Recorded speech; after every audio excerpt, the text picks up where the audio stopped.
which shows us that she tried every way. And Yusuf alayhi salam is a slave. Nobody cares if he sleeps with her. Even if he does, she's the one that's going to receive the shame. She's meant to be of high status in society.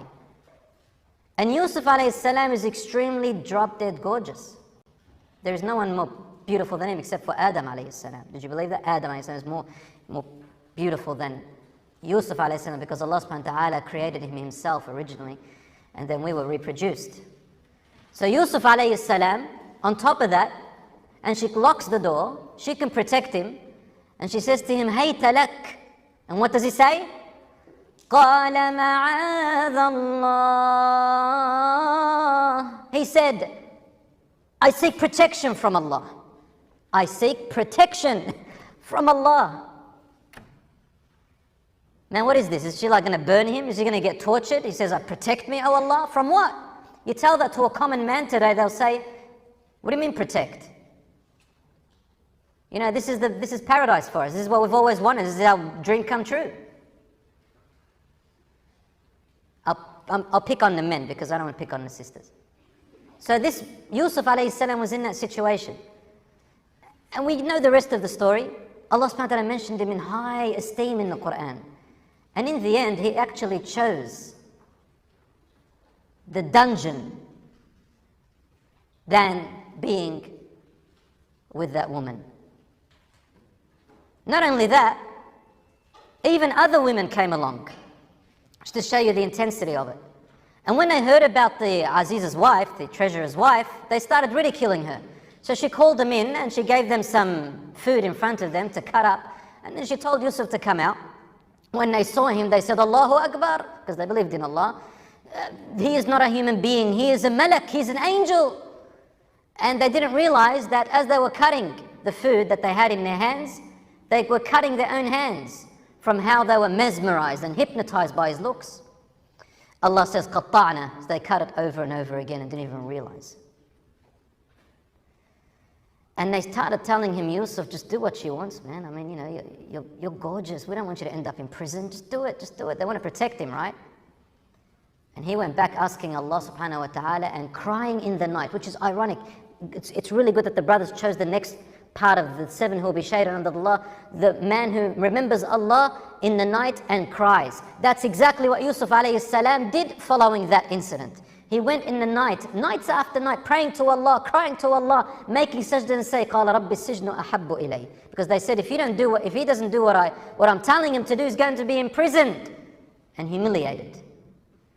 And he made an intimate relationship with Allah subhanahu wa ta'ala. Ya Rabb, please put me in prison. It's more beloved.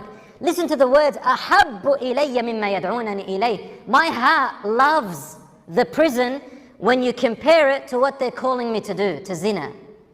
Zina means adultery, fornication, sleeping around.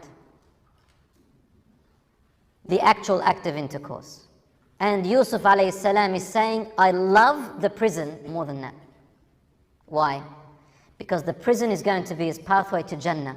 Her pathway is going to be to hellfire. Which one's a worse prison? The prison of this world or the prison of hellfire? That's how a mu'min thinks. The rest of the world thinks the opposite.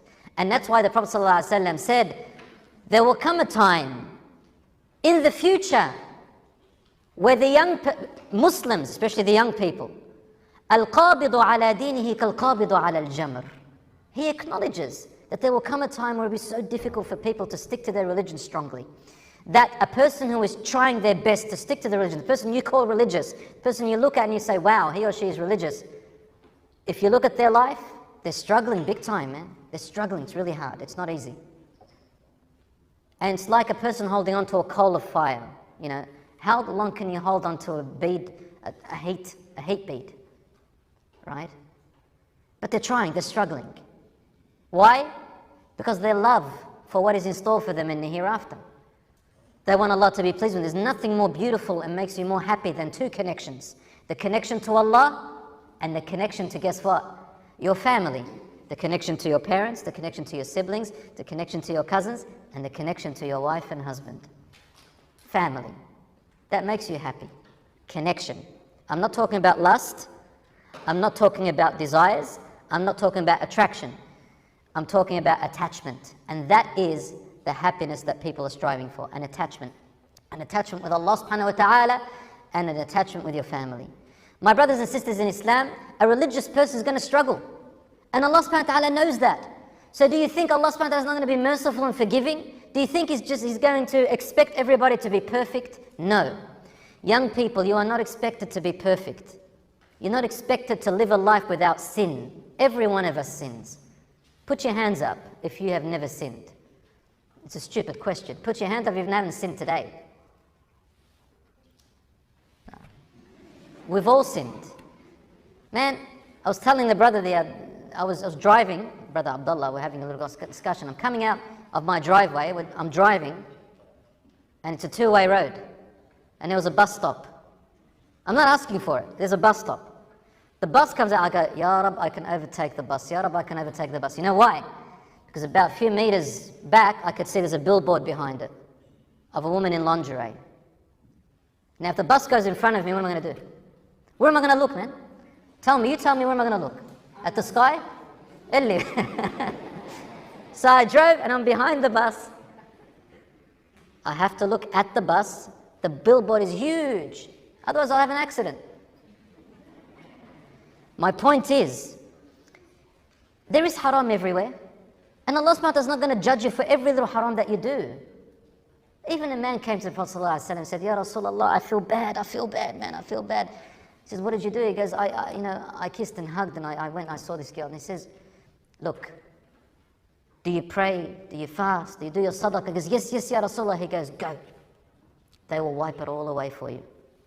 I don't want the young people to misunderstand that hadith. Listen, Rasul sallallahu alayhi wa sallam is not giving him an excuse. He's not giving him an open door for it. He realized he's ashamed. The guy's ashamed. The guy's about to slap himself out. He wants to repent. That's it. There's no need for the Prophet ﷺ to sit there drilling him and telling him off. What's that going to benefit? Seriously. The guy's admitting, Ya Rasul, I want it off. He said, do you pray? He goes, the prayers will wipe it away. Now the Prophet ﷺ knows he's got shame, he's got modesty. And that is the foundation that you always want. Rasulullah sallallahu alayhi wa sallam told us that's one of the signs of the last hour is that haya, shame, will be lost. People don't care, it becomes normalized. Easy. Who cares if I've got a girlfriend or boyfriend? Everybody has. Man, I'm even gay. Who cares? Not me. Yani gay. Even Muslims are saying that now. What? So what? Isn't that right? Isn't that right? Nudity is normal. So what? If I walk around in my active wear, it's active wear. Everybody wears active wear. Doesn't matter. Sometimes we've got to hit the nail on the head, guys. We've got to push the red button.